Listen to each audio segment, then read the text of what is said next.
एकदा आषाढी एकादशीची वारी सुरू झाली होती. हजारो वारकरी पंढरीच्या दिशेने चालत होते. कुणाच्या हातात भगवा झेंडा होता, कुणाच्या गळ्यात टाळ मृदंग होते, तर कुणाच्या ओठांवर फक्त एकच नाम होतं, ज्ञानोबा माऊली तुकाराम.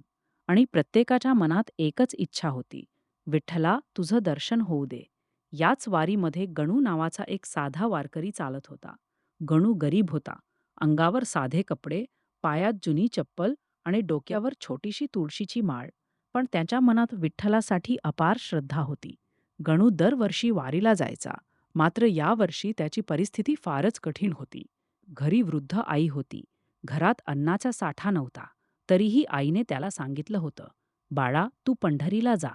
माझ्यासाठी विठ्ठलाला फक्त एवढंच सांग, माझ्या लेकरावर आणि आपल्या घरावर कृपा कर. गणू आईच्या पायावर डोकं ठेवून म्हणाला, आई, मी विठ्ठलाला नक्की सांगेन. आणि तो वारीला निघाला. रस्त्यात हजारो वारकरी होते. सगळीकडे भक्तीचं वातावरण होतं. टाळांचा आवाज, मृदंगाचा नाद आणि एकच जयघोष, विठ्ठल विठ्ठल, जय हरी विठ्ठल. गणूही त्या भक्तीत हरवून गेला. पण काही अंतर चालल्यानंतर अचानक त्याच्या पायाला मोठी जखम झाली. रक्त वाहू लागलं. गणू एका झाडाखाली बसला. त्याने पांडुरंगाच्या दिशेने पाहिलं आणि डोळ्यात पाणी आणून म्हणाला, विठ्ठला, माझी परीक्षा घेतोयस का? मला तुझं दर्शन घ्यायचं आहे, पण माझे पाय आता पुढे चालत नाहीत. तेवढ्यात एक वृद्ध वारकरी त्याच्याजवळ आला. त्याने गणूच्या पायाकडे पाहिलं आणि म्हणाला, बाळा थांबू नकोस. विठ्ठलावर विश्वास ठेव. गणू म्हणाला, पण बाबा, माझ्या पायातून रक्त येतंय. मी आता कसा चालू? वृद्ध वारकरी हसला आणि म्हणाला, जिथे भक्ताची शक्ती संपते, तिथून विठ्ठलाची शक्ती सुरू होते. हे शब्द ऐकून गणूच्या मनाला धीर आला. त्याने पुन्हा चालायला सुरुवात केली. काही वेळाने अचानक आकाश काळवंडलं. पाऊस सुरू झाला. रस्ता चिखलाने भरला. वारकरी इकडे तिकडे आसरा शोधू लागले. गणू मात्र एका छोट्या झाडाखाली उभा राहिला. त्याच्या मनात एकच विचार होता, विठ्ठला, आता तूच माझा आधार आहेस. तेवढ्यात त्याला मागून आवाज आला, अरे वारकऱ्या, पुढे जायचं आहे ना? गणूने मागे वळून पाहिलं. एक अनोळखी तरुण त्याच्यासमोर उभा होता. अंगावर साधा पांढरा पोशाख, डोक्यावर टोपी आणि चेहऱ्यावर विलक्षण शांत हास्य. त्याने गणूला हात दिला. चल, मी तुला पुढे घेऊन जातो. गणू म्हणाला, पण मला पायाला जखम झाली आहे. तो तरुण म्हणाला, तुझ्या पायाला जखम झाली आहे, पण तुझ्या मनाला नाही ना? गणू काहीच बोलला नाही.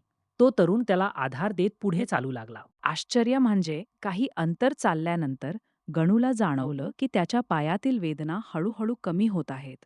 त्याने त्या तरुणाकडे पाहिलं. तुमचं नाव काय? तो फक्त हसला आणि म्हणाला, पंढरीला गेल्यावर कळेल. दोघे पुढे चालत राहिले. रात्र झाली. गणू थकून एका ठिकाणी झोपला. सकाळी जाग आली, पण तो तरुण कुठेच दिसत नव्हता. गणूने आजूबाजूला शोधलं, कुठेही त्याचा पत्ता नव्हता. पण ज्या ठिकाणी तो तरुण बसला होता, तिथे एक छोटीशी तुळशीची माळ पडलेली होती. गणूने ती हातात घेतली आणि त्याच्या अंगावर रोमांच उभे राहिले, कारण त्या माळेला चंदनाचा सुगंध येत होता. गणूच्या मनात विचार आला, हा साधा माणूस नव्हता, पण त्याने स्वतःला समजावलं, कदाचित माझी श्रद्धा असेल, आणि तो पुन्हा पंढरीच्या दिशेने निघाला. काही दिवसांनी गणू पंढरपूरच्या जवळ पोहोचला. चंद्रभागेच्या काठावर हजारो वारकरी होते. गणूने नदीत स्नान केलं आणि हात जोडून म्हणाला, विठ्ठला, आज तुझ्या दर्शनाशिवाय मी परत जाणार नाही. तो मंदिराच्या रांगेत उभा राहिला. रांग खूप मोठी होती. तासनतास तो उभा राहिला. शेवटी त्याची वेळ आली. गणू विठ्ठलाच्या मूर्तीसमोर गेला. त्याने हात जोडले, डोळे मिटले आणि अचानक त्याला तोच आवाज ऐकू आला, तुझ्या पायाला जखम झाली होती ना? गणूने डोळे उघडले.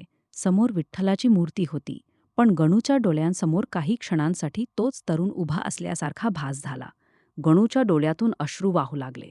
त्याला सर्व काही समजलं. तो अनोळखी तरुण दुसरा कोणी नसून स्वतः पांडुरंगच होता. गणू विठ्ठलाच्या चरणी कोसळला. तो फक्त एवढंच म्हणाला, विठ्ठला, मला दर्शन देण्यासाठी तू स्वतः माझ्यासोबत चालत आलास? त्याच्या डोळ्यातून अश्रू थांबत नव्हते. त्या क्षणी त्याला आपल्या आईची आठवण झाली. त्याने विठ्ठलाकडे पाहून म्हटलं, देवा, माझ्यासाठी काही नको, माझ्या आईला सुखी ठेव. आणि त्याने मनापासून प्रार्थना केली. दर्शन घेऊन गणू गावाकडे परत निघाला. घरी पोहोचल्यावर त्याने पाहिलं, त्याच्या घरासमोर काही लोक उभे होते. गणू घाबरला. तो धावत घरात गेला. आई खाटेवर बसली होती, पण तिच्या चेहऱ्यावर आश्चर्य होतं. आईने गणूला विचारलं, "बाळा, तू पंढरीला गेलास ना?" गणू म्हणाला, "हो आई." आई म्हणाली, "मग तिथून आलेला तो मुलगा कोण होता?" गणू थक्क झाला. "कुठला मुलगा?" आई म्हणाली, "तू गेल्यानंतर दुसऱ्या दिवशी एक तरुण इथे आला. त्याने घरात धान्याची पोती ठेवली, माझ्यासाठी औषधं आणली आणि म्हणाला, तुमचा मुलगा पंढरीला गेला आहे. तो लवकरच परत येईल." गणूच्या डोळ्यात अश्रू आले. त्याने आईला विचारलं, "आई, तो कसा दिसत होता?" आईने त्याचं वर्णन केलं. ते ऐकताच गणूच्या हातातील तुळशीची माळ खाली पडली. तो म्हणाला, "आई, तोच होता. तोच माणूस माझ्यासोबत वारीत चालत होता." आईने विचारलं, "पण तो कोण होता?" गणूने हात जोडले आणि फक्त एवढंच म्हणाला, "आई, तो आपला विठ्ठल होता." आईच्या डोळ्यातही अश्रू आले. दोघांनी हात जोडले आणि एकाच स्वरात म्हणाले, "पांडुरंग हरी, विठ्ठल हरी." मित्रांनो, ही कथा आपल्याला एक मोठा संदेश देते. देव नेहमी चमत्कार मोठ्या आवाजात करत नाही. कधी तो एखाद्या अनोळखी माणसाच्या रूपात मदत करतो, कधी एखाद्या छोट्या संधीच्या रूपात मदत करतो, तर कधी आपल्या मनाला धीर देऊन आपल्यासोबत चालत राहतो. आपली श्रद्धा खरी असेल, मन स्वच्छ असेल आणि आपण कोणाचं वाईट न करता देवावर विश्वास ठेवत असू, तर विठ्ठल आपल्याला कधीच एकटं सोडत नाही. म्हणूनच वारकरी म्हणतात, देव भेटण्यासाठी पंढरीला जाण्याची गरज नाही. मनापासून हाक मारली तर विठ्ठल भक्ताच्या हृदयातच उभा राहतो. आज तुम्हीही मनापासून विठ्ठलाला एकदा म्हणा, "विठ्ठला, माझ्या आयुष्यात कितीही संकट आली, तरी माझा हात सोडू नकोस." आणि विश्वास ठेवा, जिथे सगळे मार्ग बंद होतात, तिथून पांडुरंगाचा मार्ग सुरू होतो. बोला, पुंडलिक वरदा हरी विठ्ठल, श्री ज्ञानदेव तुकाराम, पंढरीनाथ महाराज की जय. विठ्ठल विठ्ठल, जय हरी विठ्ठल.